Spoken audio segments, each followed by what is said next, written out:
ನಾನ್ ನಿನಗೆ ಪ್ರಾಣ ಕೊಡ್ತೀನಿ, ನೀನ್ ಇಲ್ಲಾಂದ್ರೆ ನಾನು ಇರಲ್ಲ, ಇವೇನ್ ಹೇಳ್ತಾರಲ್ಲ ಇವೆಲ್ಲ ಬೋಗಸ್ ಮಾತುಗಳು. ಹುಟ್ಟಿದ್ದು ಒಬ್ರೆ, ಸಾಯೋದು ಒಬ್ರೆ. ಆ ಮಾತುಗಳನ್ನ ಇನ್ಮೇಲೆ ಯಾರಾದ್ರೂ ಹೇಳಿದ್ರೆ ಈ ಕಥೆನ ನೀವು ಹೇಳ್ಬೋದು. ಹಲೋ ನಮಸ್ಕಾರ, ಇನ್ಸ್ಪೈರ್ ಕರ್ನಾಟಕ ಯೂಟ್ಯೂಬ್ ಚಾನಲ್ಗೆ ಸ್ವಾಗತ. ನಾನ್ ನಿಮ್ಗೆ ಇವತ್ತೊಂದು ಅದ್ಭುತವಾದ ಕಥೆಗಳನ್ನ ಅನ್ಕೊಂಡಿದ್ದೀನಿ. ಆ ಕಥೆ ಏನಪ್ಪಾ ಅಂತಂದ್ರೆ, ಸಾಮಾನ್ಯವಾಗಿ ನಮ್ಮ ಸುತ್ತಮುತ್ತ ಫ್ರೆಂಡ್ ಸರ್ಕಲ್ ಅಲ್ಲಿ ಇರ್ಬೋದು, ಫ್ಯಾಮಿಲಿಯಲ್ಲಿ ಇರ್ಬೋದು, ಈ ಮಾತನ್ನು ನೀವು ಕೇಳಿರ್ತ. ಆ ಮಾತು ಏನಪ್ಪಾ ಅಂತಂದ್ರೆ, ನಾನ್ ನಿನ್ಗೋಸ್ಕರ ಪ್ರಾಣ ಕೊಡ್ತೀನಿ, ನೀನ್ ಇಲ್ಲಾಂದ್ರೆ ನಾನು ಇರಲ್ಲ ಅಂತ ಅಂದ್ಬಿಟ್ಟು ಫ್ರೆಂಡ್ಸ್ ಅಲ್ಲಿ ಇರ್ಬೋದು, ಲವರ್ಸ್ ಅಲ್ಲಿ ಇರ್ಬೋದು, ಅಥವಾ ಎಲ್ಲೋದ್ರೂ ಒಂದ್ ಕಡೆ ಕೇಳಿರ್ತಲ್ವಾ. ಈ ಮಾತುಗಳು ಎಷ್ಟು ನಿಜ, ಎಷ್ಟು ಆಗ್ತವೆ, ಎಷ್ಟು ಆಗಲ್ಲ ಅನ್ನೋದು ನಿಮ್ಗೆ ಗೊತ್ತಿರುತ್ತೆ. ಬಟ್ ಈ ಒಂದು ಮಾತಿಗೆ ಪೂರಕವಾಗಿ ಒಂದು ಕಥೆ ಇದೆ. ಆ ಕಥೆ ಕೇಳಿದ್ಮೇಲೆ ಈ ಮಾತು ಎಷ್ಟು ನಿಜ, ಎಷ್ಟು ಪ್ರಾಮಾಣಿಕವಾಗಿ ನಡ್ಕೊಂತಾರೆ, ಅಥವಾ ಈ ಮಾತು ಬರೀ ಕೇವಲ ಒಂದು ಅದೇನಪ್ಪಾ ಅಂತಂದ್ರೆ ನಮ್ಮನ್ನ ಖುಷಿ ಪಡ್ಸಕ್ ಹೇಳ್ತಾರ ಅನ್ನೋದೊಂದು ಗೊತ್ತಾಗುತ್ತೆ. ಆ ಕಥೆ ಏನಪ್ಪಾ ಅಂತಂದ್ರೆ, ಒಂದ್ ಊರಲ್ಲಿ ಒಬ್ಬ ಗೌಡ ಇರ್ತಾನೆ. ಬಹಳ ಒಳ್ಳೆ ಮನುಷ್ಯ, ಎಲ್ರಿಗೂ ಏನಾದ್ರೂ ಒಂದು ಹೆಲ್ಪ್ ಮಾಡ್ತಾನೆ ಇರ್ತಾನೆ. ಸುತ್ತಮುತ್ತ ಹಳ್ಳಿಗೂ ಅವನು ಬೇಕಾಗಿರ್ತಾನೆ. ಹೀಗೆ ಇರ್ಬೇಕಾದ್ರೆ ಒಂದಿನ ಗೌಡ ಸತ್ತೋಗ್ಬಿಡ್ತಾನೆ. ಗೌಡ ಸತ್ತಿರೋದು ಸುತ್ತಮುತ್ತ ಹಳ್ಳಿಗೆಲ್ಲ ಗೊತ್ತಾಗುತ್ತೆ. ಎಲ್ರು ಬರ್ತಾರೆ, ಅವನ ಫ್ರೆಂಡ್ಸ್ ಇರ್ಬೋದು, ಸುತ್ತಮುತ್ತ ಹಳ್ಳಿ ಜನ ಇರ್ಬೋದು, ಎಲ್ರು ಬಂದು ಒಂದೇ ಸಮಯ ಅಳಕ್ ಶುರು ಮಾಡ್ತಾರೆ. ಇನ್ನ ಈ ಗೌಡನ ಮನೆಯಲ್ಲಿರುವ ಅವನ ಹೆಂಡತಿ, ಅವನ ಮಗಳು, ಮಗ, ಸೊಸೆ ಎಲ್ರು ಜೋರಾಗಿ ಅಳಕ್ ಶುರು ಮಾಡ್ತಾರೆ. ಅಳ್ಬೇಕಾದ್ರೆ ಈ ಕಾಮನ್ ಆಗಿ ಹಳ್ಳಿಗಳಲ್ಲಿ ಒಂದೊಂದ್ ತರ ಹೇಳ್ಕೊಂಡು ಅಳ್ತಾ ಇರ್ತಾರೆ. ಆವಾಗ ಅವನ ಹೆಂಡತಿ ಹೇಳ್ತಾಳೆ, ಅಯ್ಯೋ ದೇವ್ರೆ, ನನ್ ಗಂಡನ್ನ ನೀನ್ ಕರ್ಕೊಂಡು ಹೋಗ್ಬೇಕಿತ್ತ, ಅವ್ರ ಇಷ್ಟೊಂದು ಜನಕ್ಕೆ ಒಳ್ಳೇದ್ ಮಾಡಿದ್ರು, ಅವ್ರನ್ನ ಬದುಕ್ಸು, ನನ್ನ ಪ್ರಾಣ ಬೇಕಾದ್ರೂ ತಗೋ, ಅವ್ರನ್ನ ಬದುಕ್ಸು ಅಂತಂದ್ಬಿಟ್ಟು ಜೋರಾಗಿ ಹೇಳ್ಕೊಂಡು ಅಳ್ತಾ ಇರ್ತಾಳೆ. ಅಲ್ಲೇ ಪಕ್ಕದಲ್ಲಿದ್ದ ಅವ್ರ ಮಗಳು ಕೂಡ ಅದನ್ನೇ ಹೇಳ್ತಾ ಇರ್ತಾಳೆ, ದೇವ್ರೆ ನನ್ನ ಪ್ರಾಣ ಬೇಕಾದ್ರೆ ತಗೋ, ನನ್ನ ಅಪ್ಪನ ಬದುಕ್ಸು ಅಂತಂದ್ಬಿಟ್ಟು ಅಳ್ತಾ ಇರ್ತಾಳೆ. ಸೇಮ್ ಅದೇ ತರನೇ ಅವ್ರ ಮಗ ಮತ್ತೆ ಅವನ ಒಂದು ಕ್ಲೋಸ್ ಫ್ರೆಂಡ್ಸ್ ಇರ್ತಾರಲ್ಲ, ಅದ್ರಲ್ಲಿ ಕೆಲವೊಬ್ರು ಹೇಳ್ಬಿಟ್ಟು, ಅಂತ ಒಳ್ಳೆ ಮನುಷ್ಯನ್ ನೀನ್ ಬದುಕ್ಸು ದೇವ್ರೆ, ಬೇಕಾದ್ರೆ ನನ್ನ ಪ್ರಾಣ ತಗೋ, ಅವ್ರ ಇನ್ನೂ ಬದುಕಿ ಬಾಳ್ಬೇಕು, ಎಷ್ಟೋ ಜನಕ್ಕೆ ಒಳ್ಳೇದ್ ಮಾಡ್ಬೇಕು ಅನ್ಕೊಂಡಿದ್ರು, ಈ ತರ ಹೇಳ್ಬಿಟ್ಟು ಅಳ್ತಾ ಇರ್ತಾರೆ. ಅದೇ ದಿನ ಆ ಊರಿಗೆ ಒಬ್ಬ ಸಾಧು ಬಂದಿರ್ತಾನೆ. ಈ ಎಲ್ಲಾ ಅಳು, ಕಿರುಚಾಟ, ಚೀರಾಟ ಎಲ್ಲ ನೋಡ್ಬಿಟ್ಟು ಅವನು ಅಲ್ಲಿಗೆ ಬರ್ತಾನೆ. ಬಂದ್ಬಿಟ್ಟು ನೋಡ್ತಾ ಇರ್ತಾನೆ. ಇವ್ರು ಅದೇ ಅಳು ಮುಂದುವರೆದಿರುತ್ತೆ. ಸಾಧು ಎಲ್ಲರನ್ನು ಗಮನಿಸ್ತಾ ಇರ್ತಾನೆ. ಎಲ್ರು ಒಂದೊಂದ್ ತರ ಹೇಳ್ಬಿಟ್ಟು ಅಳ್ತಾ ಇರ್ತಾರೆ, ನನ್ ಪ್ರಾಣ ತಗೋ, ಗೌಡನ್ ಬದುಕ್ಸು ಅಂತಂದ್ಬಿಟ್ಟು ಹೇಳ್ತಾ ಇರ್ತಾರೆ. ಆಗ ಸಾಧುಗೆ ಎಲ್ಲೋ ಒಂದ್ ಕಡೆ ಕನಿಕರ ಬಂದಂಗ ಆಗುತ್ತೆ.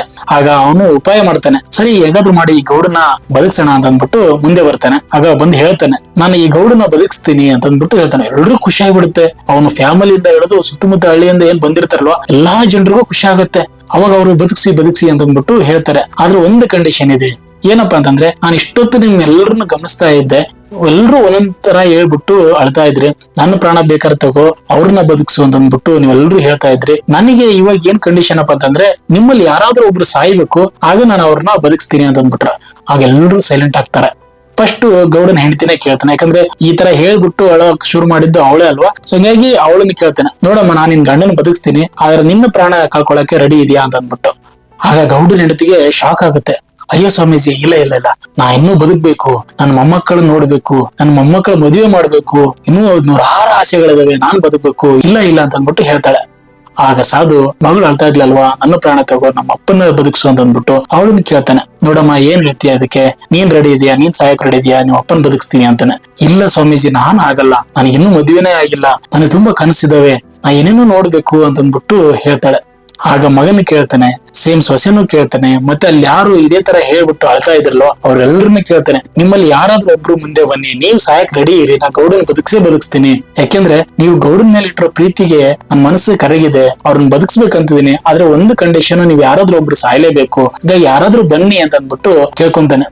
ಯಾರು ಮುಂದೆ ಬರಲ್ಲ, ಎಲ್ರು ಸೈಲೆಂಟ್ ಆಗಿ ಕೂತ್ಕೊಂಡ್ಬಿಡ್ತಾರೆ. ಅಷ್ಟೊತ್ತು ಎಲ್ರು ಜೋರಾಗಿ ಏನ್ ಅಳ್ತಾ ಇದ್ರಲ್ವಾ, ಎಲ್ರು ಸೈಲೆಂಟ್ ಆಗಿಬಿಡ್ತಾರೆ. ಆಗ ಸಾಧು, ನೀವ್ ಯಾರು ಬರ್ತಾ ಇಲ್ಲ ಅಂದ್ಮೇಲೆ ನಾನ್ ಗೌಡನ ಬದುಕ್ಸಕ್ ಆಗಲ್ಲ ಅಂತ ಅಂದ್ಬಿಟ್ಟು ಅಲ್ಲಿಂದ ಹೊರಡ್ತಾರೆ. ಅಂದ್ರೆ ಈ ಕಥೆಯಿಂದ ಏನ್ ಗೊತ್ತಾಗುತ್ತಪ್ಪ ಅಂದ್ರೆ, ನಾನ್ ನಿಮಗೆ ಪ್ರಾಣ ಕೊಡ್ತೀನಿ, ನೀನ್ ಇಲ್ಲಾಂದ್ರೆ ನಾನು ಇರಲ್ಲ, ಇವೇನ್ ಹೇಳ್ತಾರಲ್ಲ ಇವೆಲ್ಲ ಬೋಗಸ್ ಮಾತುಗಳು. ಹುಟ್ಟಿದ್ದು ಒಬ್ರೆ, ಸಾಯೋದು ಒಬ್ರೆ. ಅವೆಲ್ಲ ಏನ್ ಮಾತುಗಳು ಇದಾವಲ್ವಾ, ಅವೆಲ್ಲ ಆ ಸಂದರ್ಭಕ್ಕೆ ಸಮಾಧಾನ ಪಡಿಸುವ ಮಾತುಗಳಷ್ಟೇ. ಯಾರು ತಮ್ಮ ಪ್ರಾಣ ಒತ್ತೆ ಇಟ್ಟು, ತಮ್ಮ ಪ್ರಾಣ ಕೊಟ್ಟು ಇನ್ನೊಬ್ರನ್ನ ಉಳಿಸಲ್ಲ. ಇನ್ನೊಂದ್ ಏನಂದ್ರೆ, ನೀನ್ ಇಲ್ಲಂದ್ರೆ ನಾನು ಇರಲ್ಲ ಅಂತ ಅಂದ್ಬಿಟ್ಟು ಹೇಳ್ತಾರಲ್ಲ, ಅದು ಕೂಡ ಬೋಗಸೆ. ಈ ಭೂಮಿ ಮೇಲೆ ಯಾರಿಂದ ಯಾರೂ ಇಲ್ಲ. ಈ ಹುಟ್ಟಿದೀವಿ ಅಂದ್ರೆ ಅವ್ರದೇ ಒಂದ್ ಕನಸಿರುತ್ತೆ, ಅವ್ರದೇ ಒಂದು ಆಸೆಗಳಿರ್ತವೆ, ಜೀವದ ಮೇಲೆ ಒಂದು ಆಸೆ ಇದ್ದೇ ಇರ್ತದೆ. ಆ ಒಂದು ಮಾತುಗಳು ಏನಂದ್ರೆ, ಆ ಒಂದು ಸಮಾಧಾನಕ್ಕೋಸ್ಕರ ಅಷ್ಟೇ ಹೇಳೋದವ್ರು. ಸೊ ಹಿಂಗಾಗಿ ನೀನಿಲ್ಲಂದ್ರೆ ನಾನು ಇರಲ್ಲ, ನಿನ್ಗೋಸ್ಕರ ನಾನು ಪ್ರಾಣ ಕೊಡ್ತೀನಲ್ಲ, ಆ ಮಾತುಗಳನ್ನ ಇನ್ಮೇಲೆ ಯಾರಾದ್ರೂ ಹೇಳಿದ್ರೆ ಈ ಕಥೆನ ನೀವು ಹೇಳ್ಬೋದು. ಈ ಕಥೆ ಬಗ್ಗೆ ನಿಮ್ಗೆ ಏನ್ ಅನಿಸ್ತು ಅನ್ನೋದನ್ನ ಕಮೆಂಟ್ ಮೂಲಕ ತಿಳಿಸಿ. ಧನ್ಯವಾದಗಳು.